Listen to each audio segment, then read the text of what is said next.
ver porque si bien se cortó 5 minutos, el Zoom empezó a convertir la grabación y tampoco quería perderla. Bueno, esperemos que no vuelva a suceder. Es la primera vez que pasa, ¿no? Pero bueno, ¿qué vamos a hacer? Hay mucha gente conectada en todas partes. Bueno, volvamos a ver, aprovechar. Entonces lo que les estaba diciendo era, yo les preguntaba, ¿cómo sería poder localizar estos orbitales espaciales? ¿Y por qué yo hablo de poder localizar? Porque nosotros sabemos que las funciones están desparramadas, ¿no es cierto?, en todo el espacio de las coordenadas, estas funciones espaciales. Si bien tienen colas, tales que van tendiendo a cero la densidad a medida que nos alejamos de la región donde están los electrones, pero están desparramadas. Entonces, si uno quiere ver cuál es la contribución, digamos, por ejemplo, a la densidad de tipo alfa o a la densidad de tipo beta o a la densidad de spin, o sea, establecer dominios donde uno pudiera graficar y ver, digamos, que la ρS es positiva y entonces uno sabe, bueno, ahí tengo más electrones alfa que beta, o que la ρS es negativa y entonces es al revés. Y eso es muy interesante cuando uno está trabajando con metales, por ejemplo.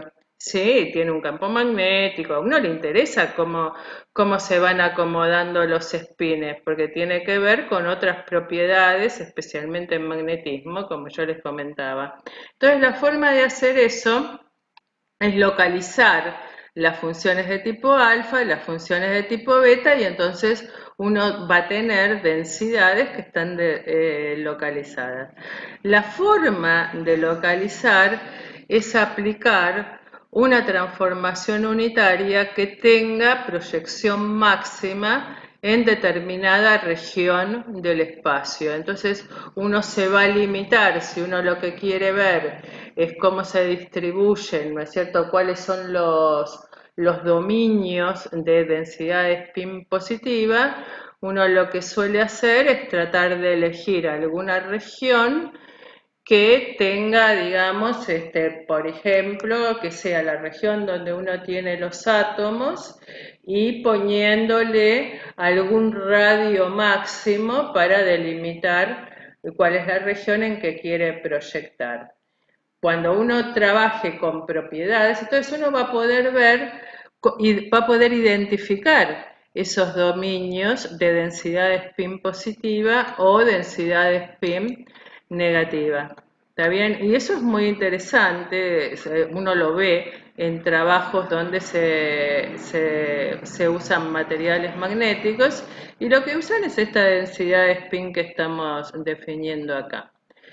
Bueno, y es especialmente importante, ¿no es cierto?, en el caso de las capas abiertas. Bueno, esta densidad de spin, en el caso restricto, por ejemplo, va a ser cero, porque ahí la densidad de electrones alfa y beta es idéntica en todo el espacio, porque tenemos orbitales moleculares doblemente ocupados. Bueno, entonces acá tenemos la densidad escrita en forma más explícita de densidad de tipo alfa y densidad de tipo beta, donde estamos usando exactamente las mismas definiciones que hemos visto en el caso de las ecuaciones de Rutherford, ¿sí? Entonces definimos la ρ alfa sobre orbitales espaciales de tipo alfa, la ρ beta, y ¿qué es lo que tenemos ahora? Ahora vamos a tener elementos de matriz de densidad de primer orden de tipo alfa y de tipo beta. ¿Está bien? Entonces las definimos. La base atómica, ya lo dijimos varias veces, pero siempre hay que recordarla, que la base atómica es un dato del problema y la utilizamos para describir el espacio de coordenadas espaciales. Entonces es la misma para los electrones alfa y para los electrones beta. Entonces tenemos la P mu nu alfa, si uno la escribe, de esta manera, P mu alfa, P mu beta, ¿quién va a ser? P mu alfa sería la suma sobre orbitales espaciales de tipo alfa de los productos C mu alfa, C mu nu alfa conjugado. Entonces uno suma sobre todos los orbitales espaciales de tipo alfa y tiene un elemento de matriz densidad de primer orden que depende del orbital atómico mu, del orbital atómico nu y describe electrones de tipo alfa. Lo mismo para los electrones de tipo beta. Nuevamente, cuando uno trabaja buscando una, buscando a otra, tiene que trabajar simultáneamente con ambas. Utilizando ahora, digamos, las parientas o gemelas de las ecuaciones de Rutherford son estas ecuaciones de Popper-Nesbett, ¿sí? Que son las que corresponden a las capas abiertas y que son realmente la descripción más general del sistema. Porque si uno describe Hartree-Fock utilizando directamente el modelo irrestricto, uno dice que el restricto es un caso particular, lo cual es cierto, o sea, es un caso particular donde las funciones espaciales alfa y beta coinciden y todos los orbitales espaciales están doblemente ocupados. Lo que pasa es que uno siempre comienza describiendo el sistema restricto y después el irrestricto porque las cuentas son más sencillas en la capa cerrada y entonces uno puede ver con más detalle cómo es que se hacen. Pero de hecho es un caso particular la capa cerrada de la capa abierta y además la mayoría de los sistemas son de capa cerrada, no son de capa abierta. Bueno, entonces ahora tenemos que ver cómo seguimos, o sea, estamos siguiendo exactamente los mismos pasos de la teórica anterior. Entonces, ¿qué es lo que pasa con las matrices de Fock? Tenemos que encontrar los electrones, las matrices de Fock para electrones de tipo alfa y de tipo beta. Bueno, entonces estos serían los elementos de matriz escritos ahora en la base atómica, ¿sí? Entonces, ¿eso qué significa? Significa integrar entre dos, buscar el elemento de matriz entre dos orbitales atómicos mu y nu, por ejemplo, del F alfa, ¿sí? Y entonces eso nos da esta cantidad que está escrita ahora en orbitales atómicos muy nu, que no dependen de alfa y beta, pero claro, yo sumo acá sobre todo los electrones de tipo alfa, entonces me van a aparecer orbitales espaciales alfa y orbitales espaciales beta. O sea, acá nosotros tenemos que esto es resultado del término de Coulomb y esto es resultado del término de intercambio. Lo mismo pasa para los elementos de matriz del operador de Fock de tipo beta. O sea, esta es la definición. Entonces, si uno acá reemplaza por la expresión del F beta que hemos visto, lo que encuentra es esto. Entonces tiene Coulomb de intercambio para los electrones de tipo beta y únicamente Coulomb para los electrones de tipo alfa. Y acá se ve claramente cuál es el problema matemático, ¿sí? Para resolver simultáneamente las ecuaciones estas que tenemos por acá. A ver dónde están. Ah, bueno, estaban lejos ya. Acá están. Estas ecuaciones poder resolverlas. El problema matemático nos aparece porque en estas que estamos viendo ahora, nosotros acá tenemos, bueno, estos serían orbitales de tipo alfa, que yo los describo y me van a aparecer por ahí coeficientes de tipo alfa cuando hago el desarrollo. Pero acá tengo orbitales espaciales de tipo beta, entonces cuando yo hago el desarrollo de estos en la base atómica, acá me aparecen los coeficientes de tipo beta. O sea, voy a tener coeficientes de tipo alfa acá, que uno dice, bueno, está bien porque acá estoy buscando el elemento de matriz alfa. Pero también acá me aparecen coeficientes de tipo beta. Y lo mismo sucede acá. Acá cuando yo estoy escribiendo el elemento de matriz de tipo beta, me aparecen coeficientes de tipo beta y también coeficientes de tipo alfa. ¿Sí? Entonces, si uno desarrolla todo eso, ahora he desarrollado todo en la base atómica, acá nos aparecen las integrales ya escritas todas en la base atómica. Acá están escritas, como decíamos hace un ratito, todo esto está escrito en notación química. ¿Sí? Bueno, entonces, ¿qué es lo que tenemos por acá? Esto que aparece acá son coeficientes de tipo alfa, ¿está bien? Entonces, este producto de coeficientes de tipo alfa, cuando uno suma sobre los electrones alfa,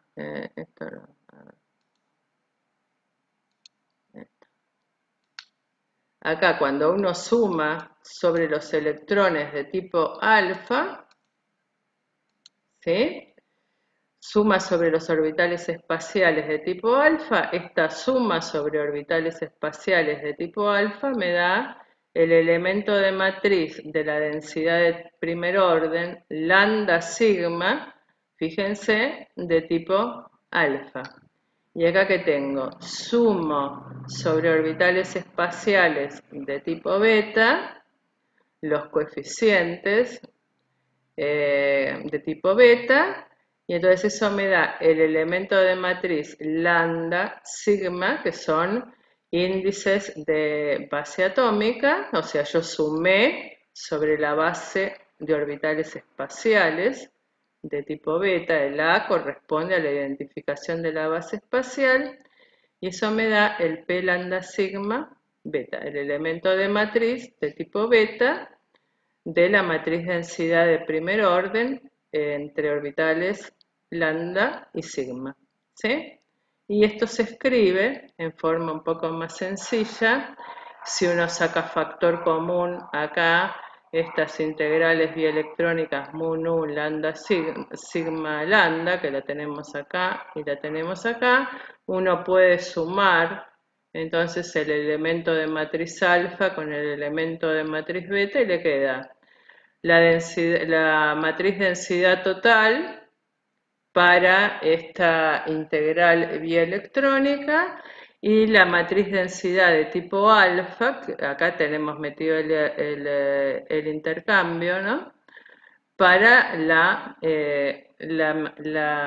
integral bielectrónica mu lambda sigma nu. Fíjense que si uno compara esta bielectrónica con esta, ve que acá tiene el intercambio siempre escrito en notación química. Esto es notación química porque yo directamente estas ecuaciones las copié del texto para no escribir todo eso, que es un montón. Y bueno, en los textos generalmente, no todos, están en notación química. Bueno, entonces acá vamos a borrar esto. Bueno, entonces ahí ya tenemos escrito el F mu nu alfa, cómo es el elemento de matriz. Fíjense que este F mu nu alfa ya hemos logrado, ¿no es cierto?, escribirlo en función de las integrales que se calculan en base atómica. ¿Se acuerdan que estas integrales las podemos calcular todas con los datos antes de intentar cualquier procedimiento iterativo? Prácticamente son también un dato del problema, porque las podemos calcular de entrada antes de ponernos a iterar nada. O sea, acá ¿quiénes son nuestras incógnitas? La matriz densidad total, los elementos de la matriz densidad de primer orden total, la alfa y por supuesto la beta, ¿no? Porque para la total necesitamos la beta. Bueno, y así como tenemos estas expresiones que nos describen a los elementos de matriz del operador de Fock de tipo alfa, tenemos lo mismo para beta, donde lo que hacemos es cambiar alfa por beta, pero es exactamente lo mismo. Bueno, y entonces en el caso restricto, que es lo que decíamos hace un rato, lo que tenemos es que la matriz densidad de tipo alfa y la matriz densidad de tipo beta, los elementos de matriz son los mismos y son un medio del total. Y las ecuaciones tipo Ruthan, que son las que se llaman Pople-Nesbet, para la capa irrestricta, entonces ahora son un par de ecuaciones, una de tipo alfa y la otra de tipo beta. Entonces uno las tiene que resolver en forma simultánea, pasando de una ecuación a la otra. Y siempre que nosotros tengamos matrices de densidad diferentes de tipo alfa y de tipo beta, nosotros tenemos que la solución tiene que ser irrestricta. Acá yo les agregué que aun cuando n alfa sea igual a n beta. ¿Por qué? Porque uno podría tener, y es uno de los ejemplos que les voy a mostrar después del intervalo, uno podría tener el mismo número de electrones alfa que de electrones beta, pero eso no significa que los orbitales espaciales estén doblemente ocupados. O sea, uno puede tener un sistema de carga neta cero, que nosotros lo vamos a ver, yo justamente elegí uno de esos ejemplos, en que la carga es cero, pero el sistema no es restricto, o sea, hay orbitales espaciales que tienen ocupación simple y uno tiene la misma cantidad de electrones alfa que de electrones beta, pero no todos los orbitales espaciales tienen ocupación doble. Entonces, en esos casos, también las matrices estas de densidad son diferentes y hay que usar la solución irrestricta. ¿Está bien? Nosotros lo que hacíamos en el laboratorio, que yo siempre vuelvo al laboratorio que no podíamos hacer, que no podemos hacer ahora, nosotros lo que hacíamos cuando los estudiantes armaban el trabajo práctico es, ellos trabajaban directamente con irrestricto y después veían si el sistema era restricto o irrestricto, pero directamente, bueno, como teníamos el programa de cómputo, no nos importaba que la cuenta sea más grande, porque tampoco usábamos moléculas demasiado grandes, y directamente nosotros trabajábamos en el trabajo práctico con el sistema irrestricto y que si de las ecuaciones obteníamos que el sistema era capa cerrada, bueno, después las propiedades las calculaban para capa cerrada.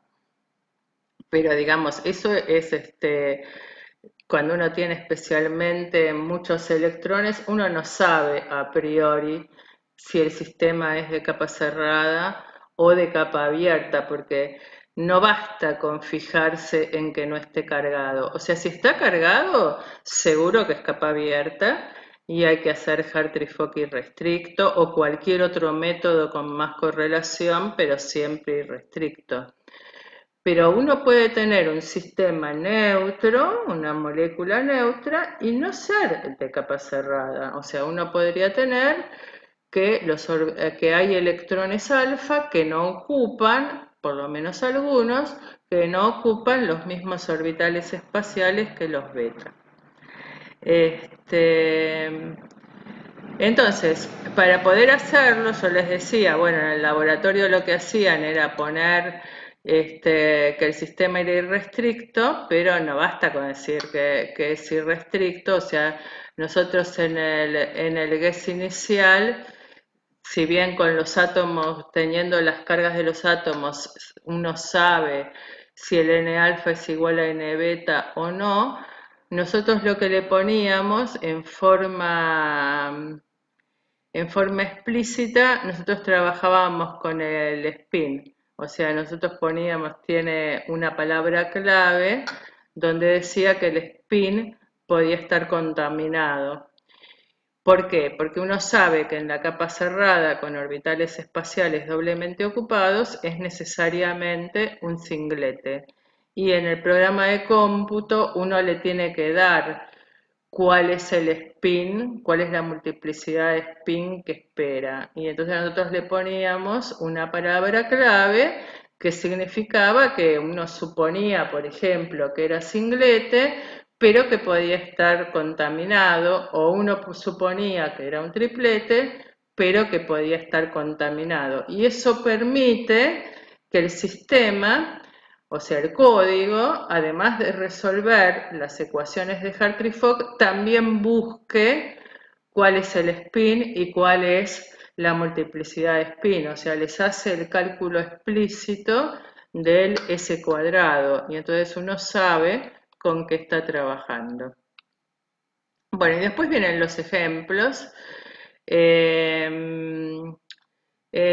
No sé, si quieren hacer ahora un intervalo, si quieren que terminemos, hacemos un intervalo y hablamos después unos 10 minutos del tema de la evaluación, como ustedes quieran. Si quieren, hacemos ahora un intervalo de 10 minutos y después miramos tranquilos cómo son los ejemplos y charlamos del tema de la evaluación.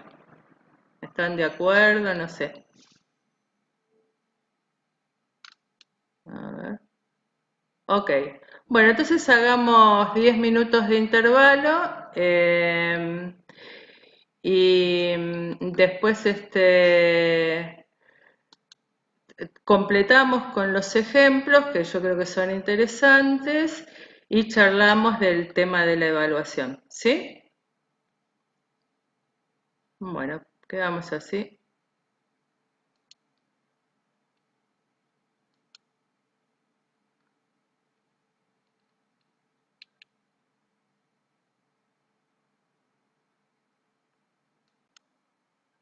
Bueno, aquí estamos.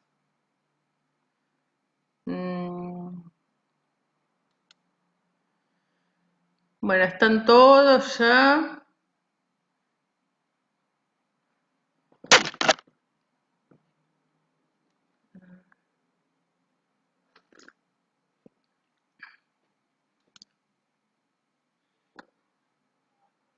Bueno, volvamos entonces para completar la clase. Entonces los ejemplos. Un ejemplo muy sencillo es el caso del grupo metilo. En el caso del grupo metilo, uno tiene la molécula, digamos, de capa cerrada es el metano, que tiene 4 hidrógenos y un carbono, el caso del metano. Acá nosotros tenemos lo que llamamos un radical, que es un carbono menos, un hidrógeno menos, ¿está bien? O sea, esto se usa para unirse, por ejemplo, a otra molécula. O sea, uno lo que podría tener es, por ejemplo, tener un hidrógeno. Vamos a hacerlo así. Por ejemplo, si uno tiene un sistema donde tiene, por ejemplo, carbono 2, H, un carbono 2, H3 en vez de 4, y uno tiene el grupo metilo que está ahí. Entonces, ¿esto cómo sería el sistema? Quiere decir que uno le está poniendo un carbono, después lo que está haciendo acá, bueno, no lo dibuja aparentemente, no, bueno, no. Entonces vamos a seguir con el texto este. Entonces uno le pone ahí otro carbono y entonces lo que tiene, dijimos carbono H3. Entonces de este lado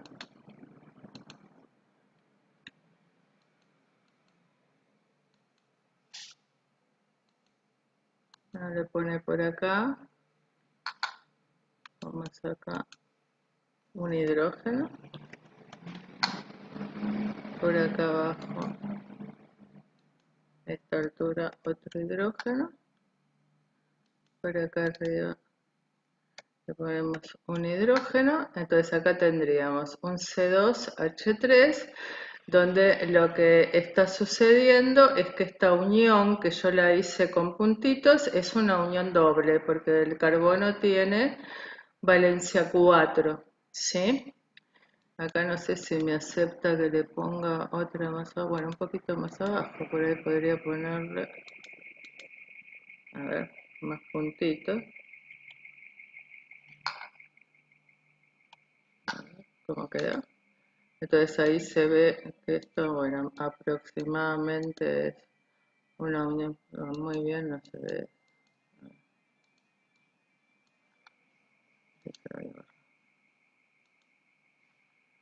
A ver, vamos a poner de nuevo. A ver ahora.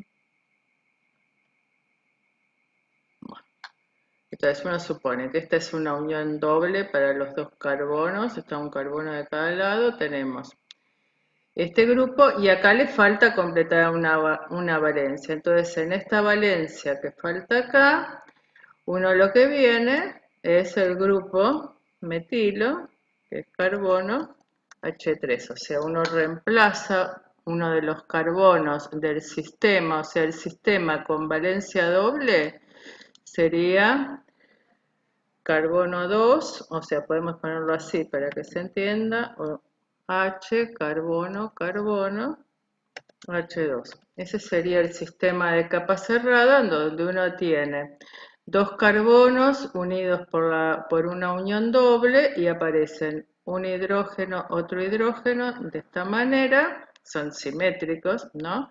La unión es doble, o sea, esta de acá no me gusta, se la voy a sacar. Lo que le vamos a borrar es este. Bueno, y entonces acá lo que hacemos es, este no me permitió dibujarlo, no entiendo por qué no quiere dibujar acá. A ver si me deja hacer una flechita, aunque sea. No, no quiere saber nada. Bueno, no importa. Entonces, uno tiene que el sistema este es una molécula, lo que hizo fue borrar, ¿no? Vamos a hacerlo de nuevo.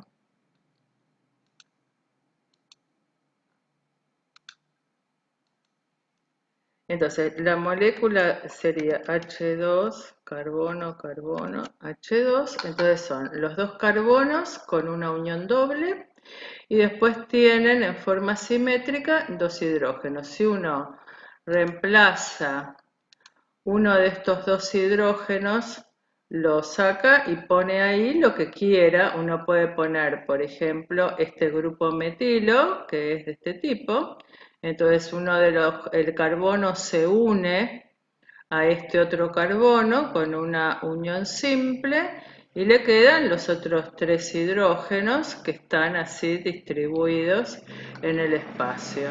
Entonces uno sacó uno de estos protones y lo reemplazó por el metilo. Este sistema que tenemos acá es neutro, ¿está bien? O sea, la carga total es cero, es este, ¿no es cierto?, que estamos escribiendo acá.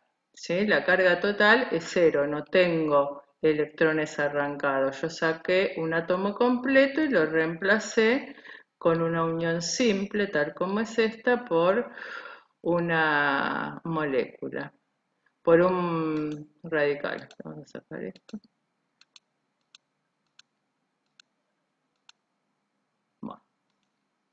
Bueno, sigamos. Entonces, ese es el radical CH3. La solución restricta, lo que uno haría si aplica el Hartree-Fock restricto, lo que diría es, bueno, yo tengo un conjunto de orbitales espaciales que está doblemente ocupado, ¿sí?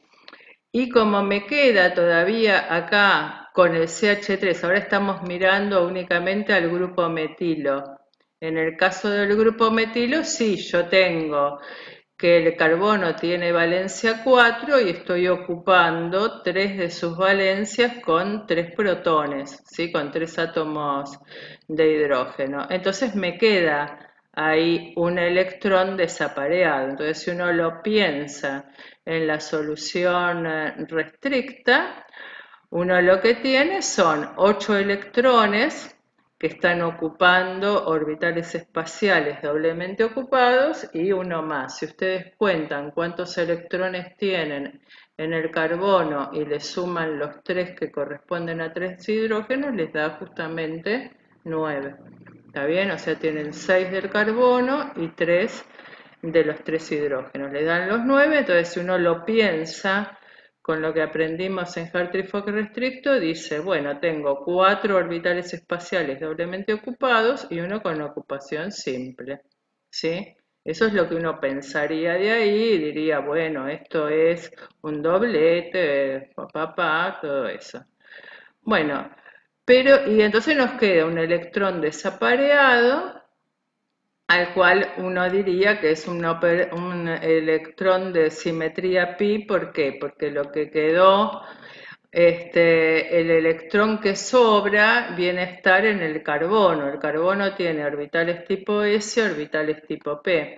Y acá lo que tenemos es que tendríamos en este esquema un orbital de simetría pi, o sea, que hubiese estado formado por orbitales de tipo P, esos son los que tienen la simetría pi, que está desapareado. Entonces eso es lo que uno pensaría intuitivamente después de haber aprendido Hartree-Fock restricto.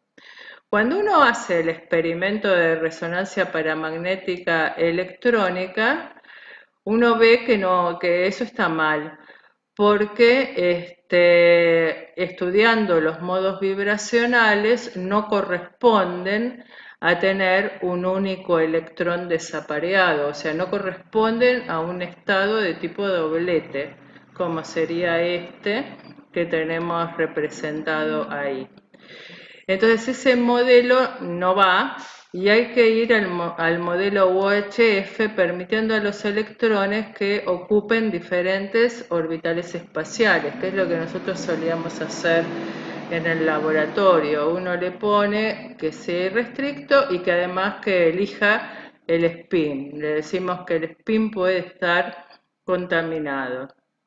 Entonces el que corresponde con el experimento, este es un esquemita donde por un lado nos aparecen, ven, 2 de los protones que estaban antes, estos 2, digamos, corresponderían a estos 2 que están acá, pero en el caso del otro protón le estamos permitiendo que estén ocupando orbitales diferentes, o sea, acá tenemos un electrón, por ahí tenemos los otros que en principio ocupan orbitales diferentes. ¿Y eso cómo se hace?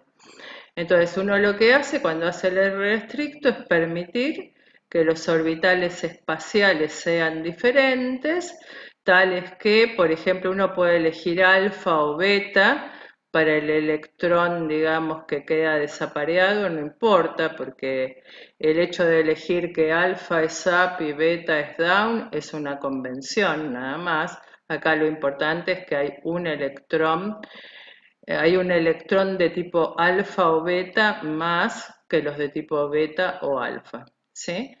Y entonces tenemos orbitales espaciales de tipo sigma. Estos orbitales de tipo sigma provienen de una mezcla de orbitales S con orbitales P, o sea, el que provee orbitales S es el hidrógeno, y se mezcla, ¿no es cierto?, con orbitales P. Si uno estudia la densidad de spin, o sea, uno lo que hace es resolver el sistema permitiendo que los orbitales espaciales sean diferentes. El resultado va a ser que o son todos diferentes o que algunos tienen ocupación doble y otros tienen ocupación simple, pero lo que no puede hacer es esta solución, porque esta solución no corresponde a los modos vibracionales que se miden en el espectro, o sea, no puede ser un doblete. O sea, ¿eso qué significa? Que algunos de estos orbitales de sigma pueden tener ocupación doble, pero no todos como aparecen acá.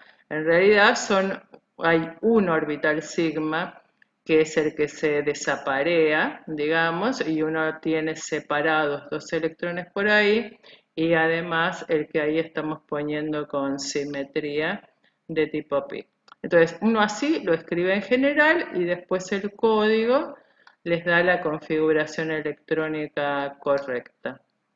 Si uno mide la densidad de spin con diferentes bases, acuérdense, esta base, la que se llama STO3G, es una base muy similar a una base mínima en tamaño, y cuando a esa base uno le empieza a agregar más funciones de tipo P, va pasando a este cálculo que está acá con la 631G doble estrella, era en general el más grande que nosotros hacíamos en el laboratorio, y con este hacíamos las cuentas finales, porque en los labs la memoria de las máquinas nos daban para hacer eso.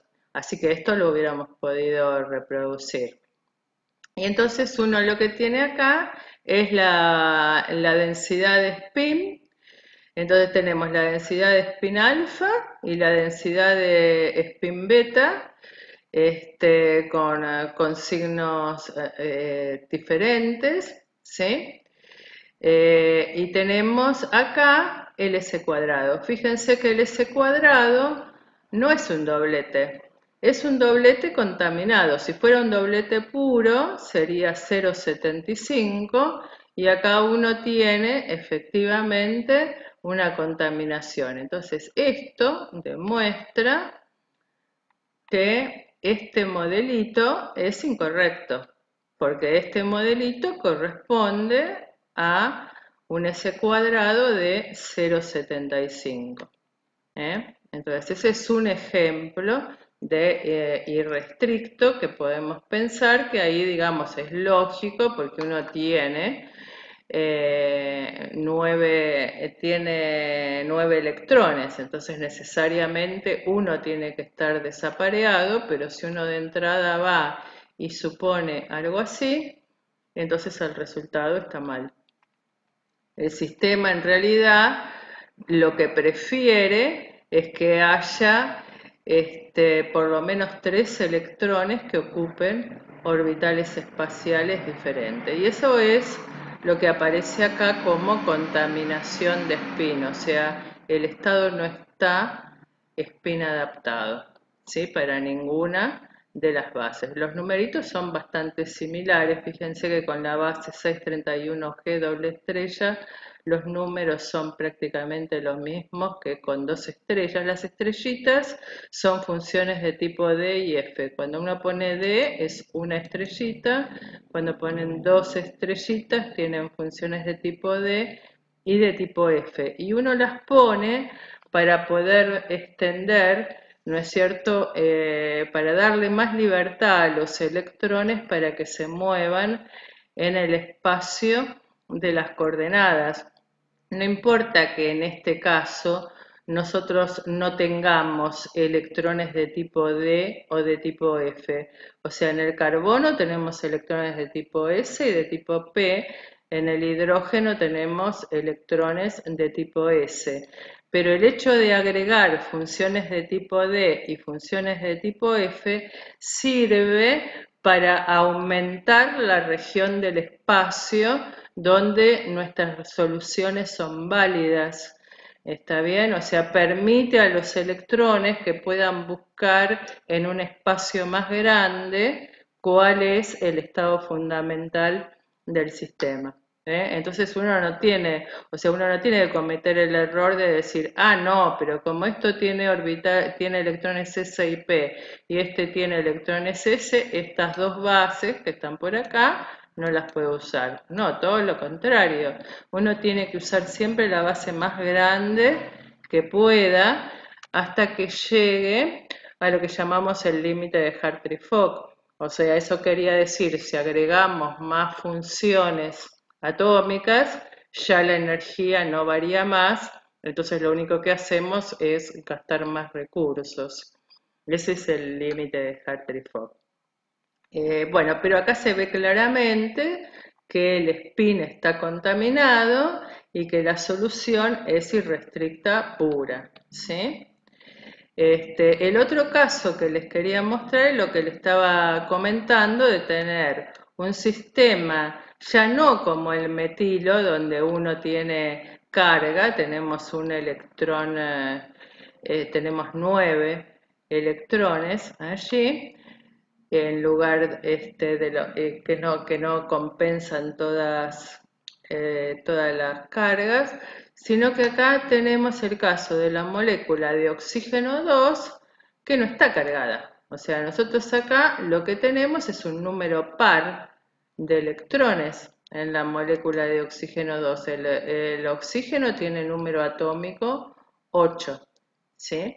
Así que nosotros tenemos ahí 16 electrones en total en la molécula de oxígeno 2. Entonces, este cálculo está hecha con una base buena, donde tienen funciones de tipo D y funciones de tipo F en la base atómica, y acá está la distancia interatómica entre los dos átomos de oxígeno. O sea, es una molécula diatómica que nosotros la podemos dibujar con una horizontal, digamos, que separa a los dos átomos de oxígeno. Y acá está hecho todo el esquema escrito ya, la solución, esta es la solución de Hartree-Fock restricto, donde tenemos, hay un orbital sigma que sí tiene ocupación doble. Acá el tema de Gerade, Angerade, es o sea, uno lo que tiene es en el solapamiento de esos dos orbitales atómicos, nos da un orbital molecular que queda doblemente ocupado. Pero en el resto, si uno mira los orbitales alfa y los orbitales beta, uno lo que observa es que, fíjense, que si bien estos son todos los orbitales que uno tiene, ven que están desplazados respecto de los orbitales alfa, o sea, las energías orbitales alfa no coinciden con las energías orbitales beta, o sea que el sistema es irrestricto y restricto. ¿Está bien? Salvo la capa interna, que es la que involucra a los electrones de tipo 1s, y eso sí lleva a orbital molecular doblemente ocupado. El resto de los orbitales moleculares están con ocupaciones simples, ¿sí? Y todavía las diferencias en energías orbitales son mucho más importantes que lo que veíamos en el caso anterior. Acá se ve claramente en el esquema de niveles, o sea, lo que se va graficando son las energías orbitales en unidades atómicas para cada uno de los orbitales espaciales. Bueno, ahí está puesta la simetría. La simetría todavía nosotros no hemos trabajado con eso y vamos a trabajar muy poco porque no tenemos el tema del laboratorio. En el trabajo práctico, bueno, vamos a ver mejor qué significa este 3 sigma, 1 pi y eso, ¿no? Bueno, y acá está la configuración de los orbitales moleculares. Este es el estado del sistema. El estado, esto lo que me dice es que es triplete, la molécula de oxígeno 2, que creo que yo en algún momento ya se los había mencionado. Que no me acuerdo si en la clase de atómica o cuándo. Bueno, entonces, y esta es la simetría, que esto lo vamos a ver más adelante. Y acá tienen una configuración de orbitales moleculares al estilo de lo que uno hace en Hunt para un átomo. Entonces tenemos orbitales sigma, estos que están acá, de tipo Gerade y Angerade, y después tenemos ya a partir de que involucramos los electrones S, los electrones 2s y los electrones P, nos aparece toda esa configuración. El triplete que uno le aparece desapareado, el responsable de que el sistema sea de tipo triplete, son los orbitales más externos ocupados, que son los de tipo pi. Está bien que provienen de orbitales p que no tienen ocupación doble. ¿Está bien? En el caso RHF, si lo hubiéramos hecho RHF, hubiéramos tenido todos los orbitales doblemente ocupados y hubiéramos obtenido que el sistema es un singlete, lo cual no corresponde con los espectros vibracionales del oxígeno. Bueno, y acá el otro ejemplo que traje es el caso de la disociación de hidrógeno 2, que ya la hemos visto más de una vez, donde acá en este eje ponemos la diferencia de energías entre la molécula de hidrógeno 2 y los dos átomos sueltos para diferentes distancias entre los hidrógenos. Esta que está punteada es el cálculo exacto, ¿sí? Y después tenemos el cálculo RHF, que ya habíamos visto la clase pasada, que estaba mal, porque el cálculo RHF pretende que siempre haya orbitales espaciales doblemente ocupados y cuando uno separa los átomos mucho más que la distancia de equilibrio, que es alrededor de 1,4, en unidades atómicas no tiene sentido que compartan orbitales espaciales. Y el cálculo UHF, fíjense el irrestricto, corrige lo que falta acá, es correlación. ¿Está bien? O sea, esta diferencia se debe a la restricción de Hartree-Fock de plantear que la función de onda se representa por un solo determinante. Entonces, eso es una restricción. Debido a que uno pretende que la función de onda se represente por un único determinante, lo que nosotros llamamos correlación electrónica, o sea, la correlación electrónica es cuánto le importa a un electrón dónde está el otro, o sea, es esa repulsión que nosotros tenemos electrón-electrón. Nosotros en Hartree-Fock, si nos quedamos con ese modelo de un único determinante para representar la función de onda, la única correlación que tenemos es a partir del término de intercambio.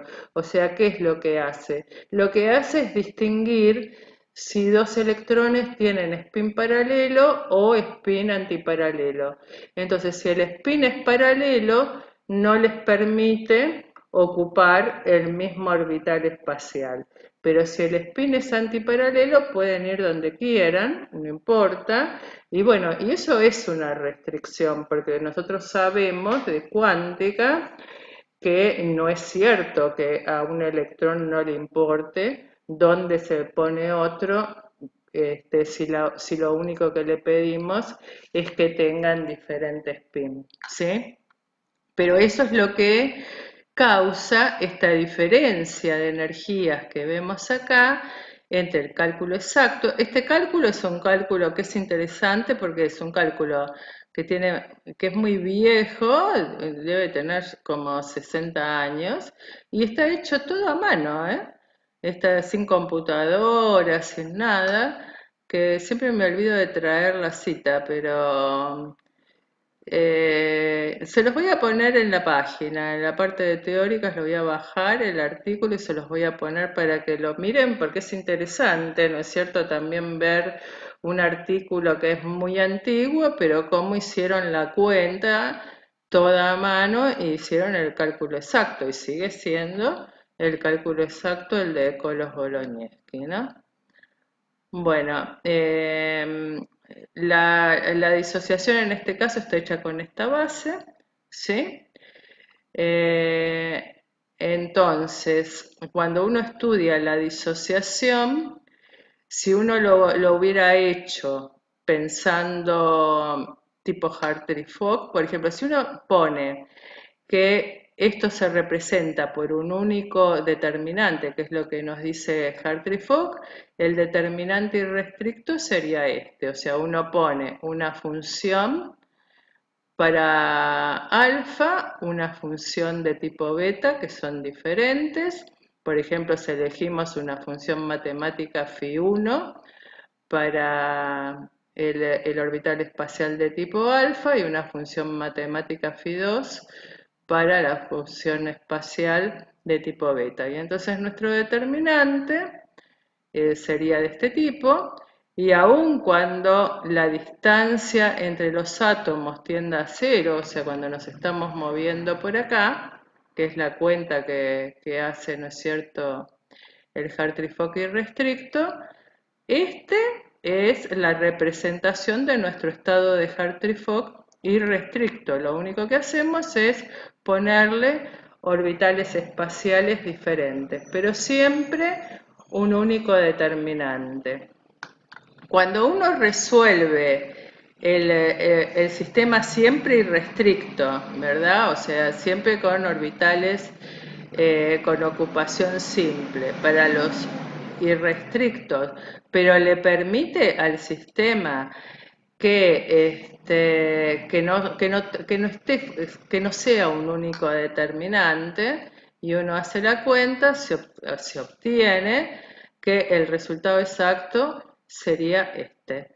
O sea, uno tiene dentro de ese modelito, ¿no es cierto?, de base mínima, que es como está hecho el cálculo de Bolognesi, uno lo que obtiene, e incluso nosotros hicimos la cuenta, que son las que aparecen acá para esta base, que ya no es base mínima, uno lo que encuentra es que si uno levanta apenas la restricción de un único determinante, lo que tiene es que este es el resultado final. Y esta es una función que tiene contaminación de spin, que es lo que además uno espera, ¿no es cierto? Uno físicamente espera que a medida que aleja a los dos hidrógenos, el sistema ya no tenga un spin bien definido. ¿Ven? Esta cuenta, este estado que contamina el spin, que se puede calcular, este que está acá, son spin adaptados de otros estados UHF. Si uno hace toda la cuenta completa, le da esto. O sea, esto es un ejercicio que está para hacer en el Helgaker, se puede hacer, que es uno de los libros que yo les puse en la bibliografía, y uno llega a que esta contaminación de spin que nos aparece ahí tiene esa expresión que uno tiene acá. Acá le falta ¿cómo es? Un paréntesis.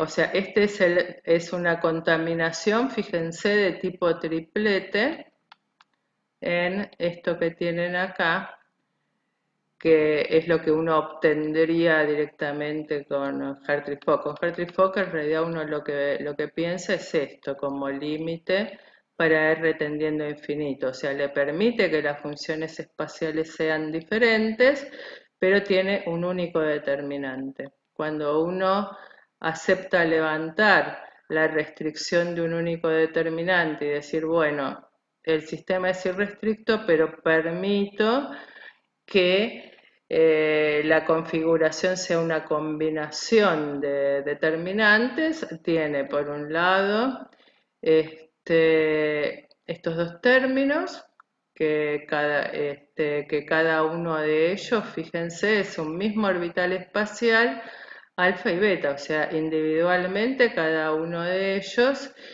es singlete, y tienen además, o sea, tienen dos estados singlete y además un estado triplete, ¿sí? Que es este que aparece acá, ¿sí? Que tienen, ven, la parte espacial es antisimétrica y la parte de spin es simétrica. Acá faltó, bueno, esto se los voy a corregir en el PDF, lo vuelvo a subir, porque me falta el alfa de 2 acá, además del paréntesis, que eso no me di cuenta.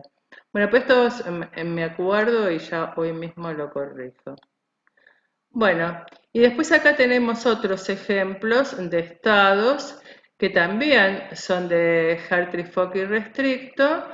Y bueno, y cuando uno se pone a trabajar, o sea, estos con un único determinante se escribirían de esta manera. En general, con un único determinante no alcanza para tener resultados buenos en el sentido de, o sea, la tendencia va a dar bien, como pasa acá, pero esta diferencia que tenemos es porque estamos representando el sistema con un único determinante. Si nosotros permitimos que haya una combinación lineal de determinantes, que no es lo que sucede acá. Acá tenemos un único determinante en esta representación y acá también tenemos un único determinante.